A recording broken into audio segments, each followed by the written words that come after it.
Clash Royale. Working on it. Now we do actually have a little thing to check out, a quick video as an intro video for today's games that we're going to check out.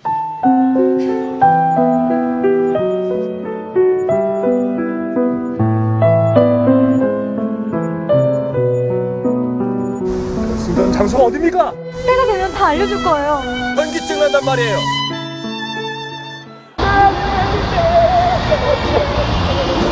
어디가 지금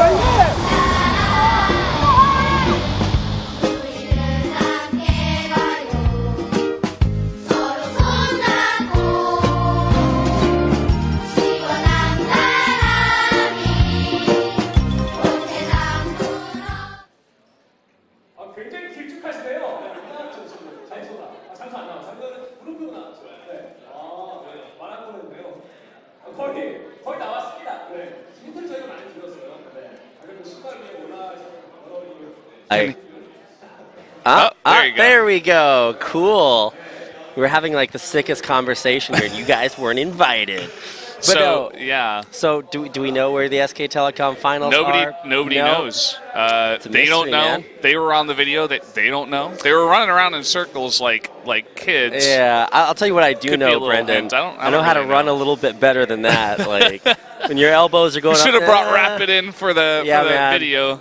I'm like one of those. Do a little bit better of running. Every time you have those esports videos where it's nothing about the game, it's just people running.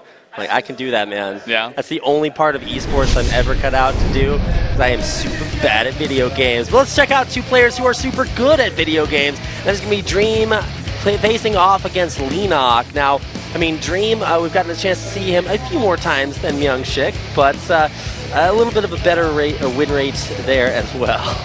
Yeah, he's just another part of the system. No, he's one of these guys that he doesn't get all that many chances to come out here because just like KT, SK Telecom has a pretty sick lineup of fantastic players. So it's hard to poke your head in there and get a chance to play. He did a lot better in the last couple of years, actually. Got his chance. Look at that. Only me and Kanata go for Leenock. Everybody else going for Dream. Well, I'm 1 for 1 tonight. I'll vote for Leenock too, just so that you guys can have some friends out there. Yeah, so Leenock definitely wins the fabulous hair award, but will he be able to take out this game? We'll find out as we get into game number 2 in the SPL semifinals.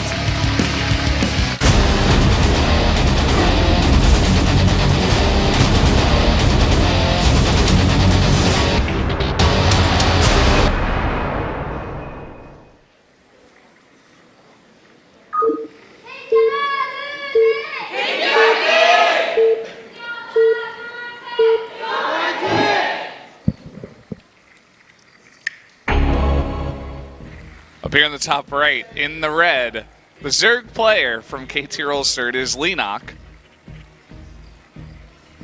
And down in the bottom left-hand corner of the map, this is the SKT player Dream. The other Zerg player. Well, I mean, when you're on a team with Dark, it's like, well, that's pretty cool. I meant that Leenock was. Yeah. I hate it when I do that. I've done that twice today. We're working on that. Trying to see. Clan Nex is still around. Oh my God. Holy for cow. clan members. That's actually so sick. Nex. If you guys don't remember Clan Nex, they merged with Zenith way back in the day to form the clan Zenex. And if you guys never watched GSTL or any of those early leagues and Wings of Liberty, man, that is a throwback. Somewhere out there, somebody's going to tell me that the clan Wera is still around too, and they're like, whoa. It probably is in some shape or form, you know. I actually think it completely disbanded after its early success. Although Stella did just follow me on Twitter yesterday, so you know what that means. They're bringing it back. Oh man. Good old times there. But let's actually go ahead and check out the game that we have in front of us today. Early expand there by Leenock, no questions asked about that, and a barracks first build for Dream. So nothing super crazy. 1 gas for the Terran, 1 gas for the Zerg, and everybody playing nicely so far. Yeah, I'm curious to see what Dream is going to do on this map. For Overgrowth, Zergs were kind of the overlords of this map. You know, they used to come out all the time. They were good against Protoss or Terran. We'd see a bunch of ZVZs. Sometimes we would see ZVTs, and the Terrans would play mech. But we live in a different time now. That was Heart of the Swarm Overgrowth. This is Legacy of the Void. And I'm curious to see what kind of build Dream is going to bring in here, because we haven't seen too much Terran for Legacy of the Void played on this map. Now, there was a famous TVZ played on this this map in the, I want to say it was DreamHack Tours Grand... No, it wasn't Tours. It was a different DreamHack finals between Marine Lord and Nurchio, I believe. And just to highlight where ZVT was at that time, Nurchio like absolutely crushed it. And so I've heard lots of conflicting opinions about, you know, which race is stronger, who abuses who at which point in time. But at least for right now, I'm actually super excited to see which way Dream is going to play this, because I mean, there are always those heavy Liberator late games that you get to that seem to do very well until your opponent goes like heavy Corruptor. But it's all about the opening. What are we seeing so far? It's a Cyclone. And he's following it up with another factory here. So we're going to be seeing something that we have not seen yet. Or if we have seen it, it's a very, very rare kind of build here. I thought maybe it was going to be some kind of one-base Cyclone push against Zerg. But like, no, they don't have pylons. You can't snipe it with a Cyclone early on. Yeah, but like, it's... I guess it's probably going to be a Hellion follow-up on the back of it. It's going to be some kind of like Hellion Cyclone. Yeah, you just like reactor your Hellions and then have the Cyclones maybe your Queens. And meanwhile, we forgot to mention, Leenock has made 22 lings. Oh my god, he's going to lock onto those Zerglings, Brendan. He actually is locking onto them. But look at this, you might get the surround, and he does! The Cyclone, the saddest Terran unit right now. But his Cyclone brother, Cyclone number 2, will watch on in horror as the SCV carnage goes on outside. Well, the Speedlings are pretty good on this map. It's part of the reason why Zerg is pretty good on this map, and Dream is getting so far behind from this. He lost 2 mules, at least 1 mule. I think it might have been 2 mules, 8 SCVs, and Dream, his economy is super stifled here. Leenock's getting a 3rd base, and already getting a Spire as well. And he's hitting up that Baneling nest as well, just in case he can just roll on through to victory. Yeah, Cyclones, guys, not AoE units. Until one day they get changed in this upcoming patch. I think they're still not AoE units, but at least they shoot a ton of rockets, which would still not have helped them against those Zerglings. Yeah, knowing that Speedlings are so good early on, a lot of times what you see from this, you know, like the mech opening is just reactored Hellions immediately. But instead of going reactored Hellions, which would have actually put Dream in a decent spot to deal with so many early lings, he builds Cyclones. And I'm still not exactly sure what's going to happen or what you really expect to happen there, because I mean, they don't work against Zerglings. I think the idea there is that if the Zerg is playing passively, the Cyclone is great for sniping a bunch of Overlords as well. If you go for it first, I'm saying, instead of just going for the reactored Hellions as an opener, you know, he could have sniped the Overlord that he just did there much earlier on. It would have been annoying for Leenock to deal with.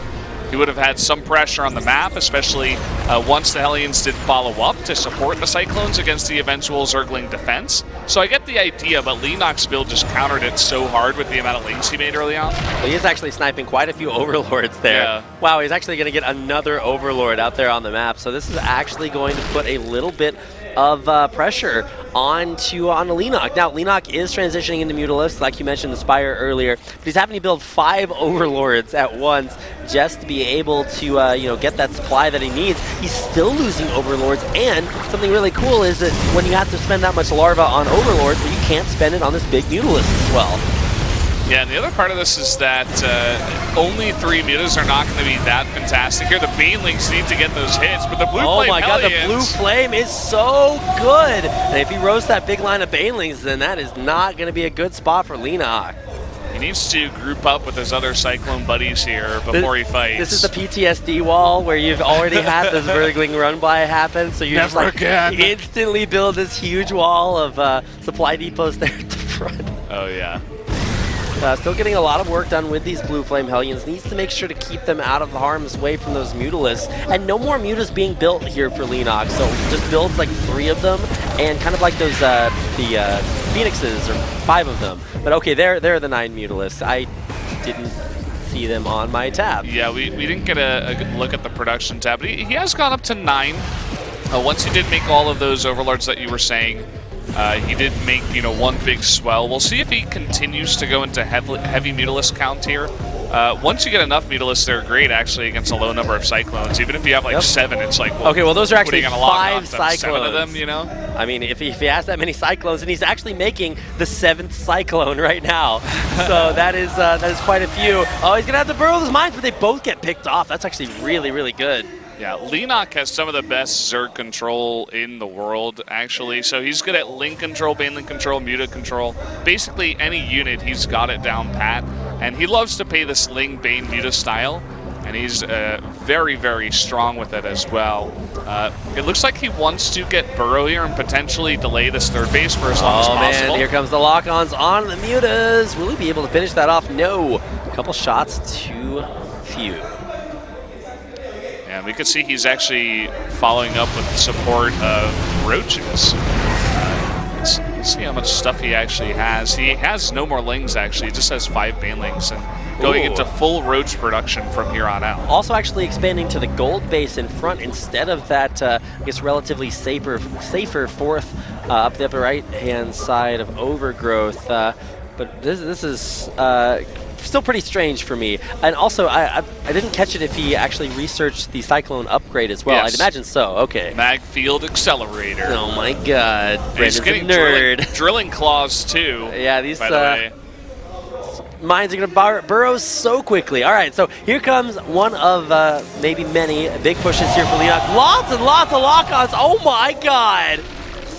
That does so much damage so fast that Leenock, he can't actually get close to that army right now until he follows up with a bunch of Roaches and Ravagers. And this, I think, is the timing he's looking for before there's a heavy amount of tanks. There's only 2 tanks right now. Cyclones giving those little Hellbats a hug on the little, the middle of their little Terran ball. Now, we're going to see some double-pronged harass here as Leenock's going to send his Mutas to the other side of Dream's base, but there's already a turret there, so shouldn't be able to get much more than maybe just a refinery. But here we go, burrowing those mines extremely quickly. Lots of lock-ons in the back, but there might just be too much Zerg. And there's no Medivacs here to pick up these tanks. No, the patch is not hit yet. Dream just doesn't have enough economy to get it. A couple of mine hits there off towards the back, so that'll be good to take these Ravagers down a little bit low. Lots of lock-ons here, and they will be able to maintain those. Well, actually, no, they dropped them instead. And just more and more lock-ons here. These Cyclones putting in work. Fantastic control from the Cyclones here from Dream. Oh my God, this is so fun to watch. Actually ran into his own corrosive bile, but there's another swell of Roaches and those Mutas back in the back. Will we see these Cyclones go down? You gotta repair those, man. Lots of idle SCVs and not a lot of Cyclones left. And look at this, the reinforcements, 18 Roaches being made at a time. His macro is on point. He's got that gold base up and running, and this is maybe the beginning of the end here for our Terran player. Some decent hits there by the Spider mine, or the Widow mines rather, the other mines. Burrowed there out on the map, but oh, he even researched burrowed Roach movement here. Yeah. That's kind of adding insult to injury just a little bit, because he knows there's a turret there. He's still just burrowing on in there. Dun, dun, dun. Okay, yeah, that's going to be a GG. KT, Leenock bringing it back here for KT, tying it up 1-1. Oh my God. Remember when I said it was a different time when we used to see mech on this map against Zerg? I didn't expect Dream to try to bring it out here in one of the most important games you've ever seen. Leenock saw that and he's like, are you really doing this to me right now? Do you know who I am? And then he just pops him with the burrowed Roaches there at the end. Yeah. Really, really classy play there by Leenock. Excited to get a chance to see him fielded in a way that can showcase a lot of his strength. Like you mentioned, such great Zerg control. Did lose a few Overlords early on, but didn't stress out about it. Had decent Muta micro, was able to shave off some of those Hellions, and that final push in there, you can still see him with a big smile on his face. Just not a whole lot that those Cyclones could do. Yeah, you know what? Leenock playing a very crucial role in KT's hopes of winning today. I looked at this lineup and I actually thought SKT would take it 4-2. And everything's going according to plan, as I had thought. It's 1-1 right now. But if he did not get that win, and We had Classic up against TY next, and then Impact against Trust, and then Dark after that, Innovation after that. SKT was looking at a pretty good spot. He's one of the guys here for KT who had to pick up that win for his team. All right, well, he did, in fact, do that, making this essentially a best of 5. And like you mentioned, great players on both sides still coming up. TY, a guy that I've seen and heard nothing but great things about. And it's going to be exciting to get a chance to watch him play in our third game of the night. Yeah, it's going to be a fun game. TY versus Classic, maybe even the marquee matchup of tonight if it's not Cess versus Dark. Both of those two are the big matches, the big lineup. So make sure you guys are telling your friends to get into the stream because we're going to have even better games coming up in just a bit here. So get out there, tell your friends, spread the word about SPL.